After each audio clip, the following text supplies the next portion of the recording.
Buenos días, buenas tardes, buenas noches. Este es un noticiero matutino, el solitaria.blogspot.mx, y pues hoy nos encontramos en una fría mañana del 15 de octubre del 2012 con algunas noticias del acontecer nacional y bueno, ¿por qué no? También internacional.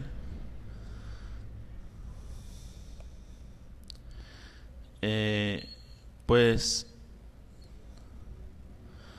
a ver, ¿me estoy escuchando? Sí. Ahora, pues, las dos caras del gobierno calderonista. Una nota publicada en Proceso. El autor no sale. A ver, tal vez estén atrás. No, parece que es de la redacción nada más. En el ámbito internacional, México aparece como un defensor a ultranza de los derechos humanos. En lo doméstico, sin embargo, la historia es distinta. El país incumple los ordenamientos del Sistema Interamericano de Derechos Humanos. Casos emblemáticos como los del campo algodonero o el de Rosendo Radilla, entre otros, siguen sin resolver año tras año. El gobierno muestra así su doble cara en la defensa de las garantías elementales. México, segundo lugar entre los países con más denuncias ante la Comisión Interamericana de Derechos Humanos, se presenta en el debate de la reforma del organismo regional con dos discursos. En primero, en el plano internacional, respaldo irrestricto hacia adentro, incumplimiento recurrente de los ordenamientos de los órganos del Sistema Interamericano de Derechos Humanos. Pese que hay 3 mexicanos colocados estratégicamente en la CIDH y en la OEA, José de Jesús Orozco Enríquez, Emilio Álvarez y Casa, presidente y secretario ejecutivo de la comisión respectivamente, y Joel Hernández García al frente del Consejo Permanente del organismo, defensores de derechos humanos coinciden en que hasta ahora el país no ha podido superar la deficiencia en su sistema de procuración y administración de justicia, lo que hace que muchas personas incurran al CIDH. Según el CIDH, de 2000 a 2011 hubo 2.115 peticiones de mexicanos para que el organismo interviniera ante violaciones a los derechos humanos, con un incremento paulatino con año. El informe de labores de la CIDH resalta que aunque el 2011 recibe 273 casos de México, por debajo de Colombia con 342, el organismo tenía por analizar 1.011 solicitudes de intervención aquí, en tanto que en Colombia eran 658 las pendientes de estudio. La CIDH reportó en rezago de 6.131 casos. El pasado año, según el documento presentado por Orozco Enríquez ante la Asamblea General de la OEA el pasado 5 de junio en Cochabamba, Bolivia, de las 273 peticiones de México, solo fueron aceptadas a trámite 23. Se asienta que 108 expedientes mexicanos de otros años están en la etapa de admisibilidad y de fondo, en tanto que de las 62 solicitudes de medidas cautelares enviadas desde aquí, solo fueron otorgadas 6. Es decir, el hecho en Colombia ocurren violaciones a los derechos humanos y admiten la mayoría de las denuncias, pero aquí, a pesar de tener un poco menos y mandarlas, no se admite la gran mayoría, se admite casi un 10% nada más. En la Corte Interamericana de Derechos Humanos, México ha sido sentenciado en 6 ocasiones y hasta ahora prevalecen quejas de incumplimiento reiterado de los señalamientos del tribunal sobre todo en lo que tiene que ver con modificaciones legislativas y acceso a la justicia. Por violaciones a derechos humanos, México fue condenado en 2009 por los feminicidios en Ciudad Juárez, caso Campo Algodonero, y desaparición forzada de la Guerra Sucia, caso Rosendo Radilla. En 2010 se encontró responsabilidad internacional al Estado mexicano en casos de violación sexual con métodos de tortura a las indígenas Inés Fernández Ortega y Valentina Rosendo Cantú, y tratos crueles e inhumanos en la fabricación de acusaciones, caso de los campesinos ecologistas. En agosto del 2008 la Corte emitió una sentencia contra México por el caso litigado por el ex canciller Jorge Castañeda por la violación a sus derechos políticos, lo que le impidió ser candidato independiente a la presidencia en 2006. En el momento de crisis que atraviesa la CIDH, defensores de los derechos humanos como José Miguel Vivanco de Human Rights Watch, Alejandro Nuño y del Centro para la Justicia y Derecho Internacional, Segil, y Maricler Acosta, directora de Freedom House México, señala que la entrevista por separado con este semanario en que el país muestra signos ambivalentes. En el país que nos ha permitido mantener a flote el sistema interamericano de derechos humanos, comentó Vivanco desde Washington, y si cumple o no cumple tiene que ver con el récord interno de derechos humanos que retrocedió muchísimo durante la gestión del presidente Felipe Calderón.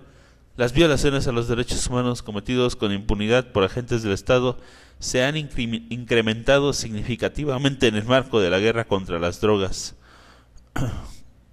Cuenta que la Subsecretaría para Asuntos Multilaterales y Derechos Humanos de la Cancillería reconoce solamente 200 casos pendientes de analizar en la CIDH, cifra inferior a los 11 reportados en el informe del organismo en 2011. Agrega que el embajador Alejandro Negrín, director de Derechos Humanos y Democracia de la Secretaría de Relaciones Exteriores, informó en una audiencia en la CIDH que en la mayor parte de los casos pendientes de revisar, las víctimas eran indígenas que denunciaban la falta de traducción adecuada en los procesos judiciales. Sean 200 o más de 1000, lo cierto es que es un indicador de que algo está pasando en México, porque las víctimas están recurriendo cada vez más a los organismos internacionales de derechos humanos en busca de justicia, puntualizó Nuño. Los defensores reconocen que el cambio de percepción en México sobre los organismos internacionales de derechos humanos se dio con el gobierno de Vicente Fox, específicamente durante la gestión de Jorge Castañeda al frente de la Secretaría de Relaciones Exteriores. Maricler Acosta, embajadora especial de Derechos Humanos y ex subsecretaria de Derechos Humanos y Democracia con Castañeda, reconoce que fue la presión de organizaciones civiles de derechos humanos mexicanas y extranjeras la que promovió la apertura de México en los últimos años en la administración de Zedillo, visto como un gobierno autoritario por la comunidad internacional. Durante el tiempo que estuvo la Secretaría de Relaciones Exteriores del 2000 al 2003, Acosta aseguró que México se abrió al escrutinio internacional, se convirtió en un país defensor de los mecanismos internacionales de derechos humanos, entre ellos la CIDH, se abrió la oficina del Alto Comisionado de las Naciones Unidas, ACNUD, y se sentaron las bases para la reforma constitucional de derechos humanos aprobadas en julio del año pasado.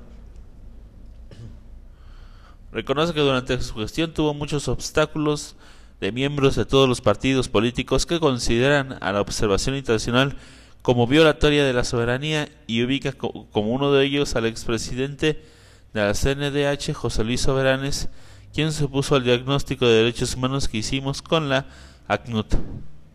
Del doble discurso que México ha mantenido en materia de derechos humanos, Acosta advierte que el país corre el riesgo de vaciar de contenido su política exterior. Al referirse a la actitud tomada por México en el proceso de la reforma del CIDH, sostiene la política de derechos humanos es una, no es la de afuera y la de dentro, y no hay mucha consistencia entre lo que decimos afuera y lo que hacemos adentro, pero lo que no podemos hacer es retroceder. En lo que decimos afuera tampoco. Los entrevistados comparten la preocupación por la actitud que tomará el gobierno de Enrique Peña Nieto frente a los riesgos del debilitamiento del SIDH y cuál será su política interna de derechos humanos. Nuño sostiene que la preocupación principal es que vendrá a partir de diciembre. Cuando tome posesión Peña Nieto, creemos que es trascendental que el país mantenga la posición de apoyo a la SIDH y la manera más práctica de demostrarlo es dar un ejemplo en el cumplimiento adecuado de sentencias y recomendaciones. Para dar credibilidad a la política exterior, considera Costa, se tiene que resolver las peticiones de los agravios, resolver los crímenes del pasado, respetar, promover y cumplir con el derecho que tienen las víctimas a la verdad, a la justicia, a la reparación del daño, y no solamente las víctimas de la guerra sucia, sino también las de la guerra contra las drogas, y todo esto lo tiene que hacer el gobierno de México o los gobiernos de México. Este artículo publicado en El Proceso, bueno, parece una nota muy importante por cierto sentido que estamos viviendo. En México existe muchísimo riesgo de ser periodista. Es uno de los países en donde, pues, por ejercer esta actividad cabal y totalmente, pues, existe muchísima posibilidad de ser amenazado e incluso asesinado, como ha ocurrido con casos tan sonados como el de Digna Ochoa y otros. Y bueno, las periodistas desaparecidas de Veracruz, pues también denotan esa situación. A la par de estos acontecimientos y viendo esto, vemos que sí, efectivamente el autor tiene razón. Existe una doble política de derechos humanos, un doble rasero, en donde internacionalmente se muestra que los mexicanos somos muy preocupados de la procuración de los derechos humanos, y al tener, pues, secretarios y presidente de la organización internacional mexicanos en ese puesto, y además de, pues, de dar seguimiento a varias cuestiones, pero internamente cuando se habla de lo que sucede en el país, pues hay un gran silencio y existe una gran impunidad, ya que vemos que la mayoría de las recomendaciones que se emiten y de las denuncias que se llevan a cabo al gobierno internacional y a la Secretaría de los Derechos Humanos en México, pues vemos que exactamente, pues, no se cumple cabalmente con esta situación, lo que provoca lo que nosotros conocemos como impunidad.